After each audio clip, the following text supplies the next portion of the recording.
Aloha, my name is Dr. Maura Persh. I'm the Education Director here at the Maui Arts Cultural Center. What the residency was this week with the University of Wisconsin and the Maui Arts Cultural Center was a partnership between us and the Maui Public School District. And so we were able to visit classrooms from 5th graders to 6th graders, 7th grade, 8th graders, all the way up to 10th graders, and be able to share poetry in English classes primarily, and share writing workshops, exercises, and not only performances by the first wave students, but also allow the students of Maui County to be able to write themselves, share themselves, and I think really envision what they could be if they were to ever be poets or performers themselves.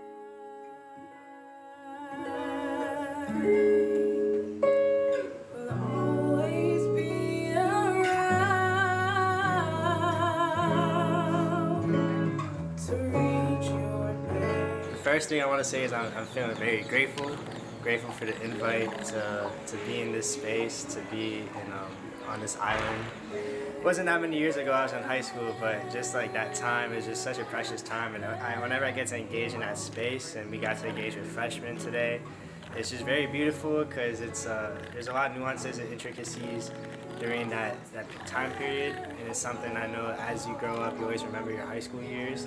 So getting to engage with the people on this island, the natives, it was at the high school age, it's really beautiful, and they were so welcoming, so I greatly appreciate their presence and listening to our art. My greatest takeaway is how a lot of these kids are just, I feel like I can get this grateful vibe about them, that they're just like grateful for everything, for where they are, and they really are kind to each other, and they respect each other so much, they respect the teachers so much, and I feel like they really just have the aloha vibe, just trying to make the most of any situation they're in already at that age. So I think that was my greatest takeaway, and I really appreciate that. Does anyone have any questions for Adrian and I about college, about being an artist while in college? I feel like they're inspiring me. The first performance we did touched one of the students, and like they started crying, and it was just like I almost started crying. It was it's been incredible. I don't have words for it just yet, but yeah, it's been really nice. We're asking them to come up with like a list of things that you would tell your past self, a list of things that a list of things that takes you out of a dark place, and just things like that. And when they're sharing, not all of them are super serious. Some of them are just like, I like funny things, I like memes, and others are like, you're not alone. Home is always there for you to come back to, and it's like, whoa, like I love where all their minds are going, and just, it's been fun. Aloha mai kākou, my name is Travis Kalula Thompson. I come from Kalihi, Honolulu, Oahu, Hawaii. And today I am here at the school, Lokalani Intermediate, representing the Maui Arts Cultural Center, also known as the MACC. I am the coordinator for the Youth Poet Laureate program. When I watch First Wave, I am reminded that there are many more different ways to use poetry, such as movement and dance.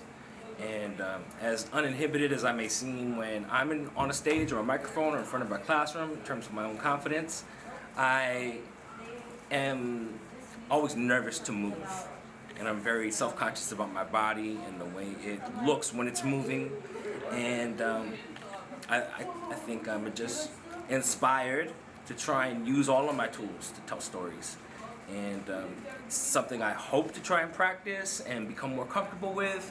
But yeah, I thought about that. I also thought about when I was watching First Wave, I like how they incorporated each other into their artwork and work as a group, as an ensemble, whether it's showing pictures or singing in the background, and even like having like a voice track in the back, for anyone that may have missed it even, and even if to just help them keep track of where they're at in their stories.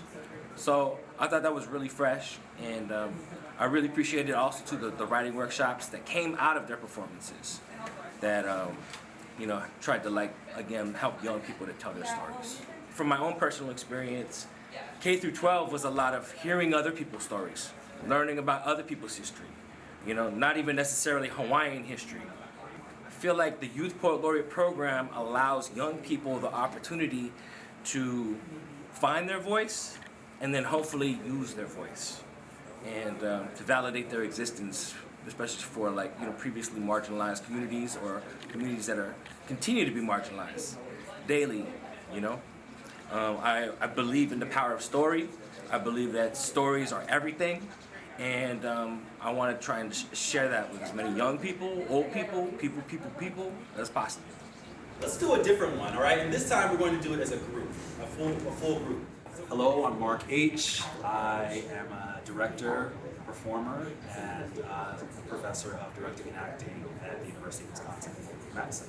And I'm also the faculty artistic director of OMAI First Wave, and super proud of that. Yeah, sometimes when you're working with younger students, they may not have had that life experience yet. They may not be able to connect or relate as much to some of that material. And in some cases, that's a great thing, and that we want to use our material to help educate them about the world, etc. But sometimes we have to kind of switch it up and bring in material that we feel they can connect to. So for today, working with the fifth graders, I feel like that's what we did. I feel like we chose work. We took out some of the pieces that we had and swapped in some new pieces. It helps to have like a repertoire and kind of a larger show to pull from. But I felt like, again, we kind of pivoted and worked on our feet and adjusted things to this specific context. And I think as artists, as educators, we have to be able to do that at a moment's notice. The process is to really kind of understanding your audience, and that's, as a theater director, that's something I'm always thinking about. Who is the audience? What do they need? I think of my work as medicine in the indigenous sense, and how can my work be medicine to the people I'm talking to? When I think of the origins of First Wave in the University of Wisconsin and what happened in Madison East High School when I was a teenager, I think the leaders at that time could have never dreamed that we would be in Hawaii in a full partnership with this work that has been so intimately connected to many different people that were a part of all of those processes. They could have never dreamed that we would be able to house and support young people in this way.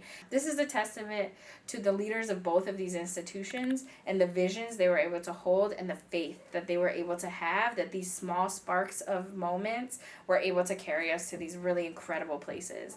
And I'm really grateful that we had that legacy of these leaders who really held on for us to kind of like make these invisible things really visible and real.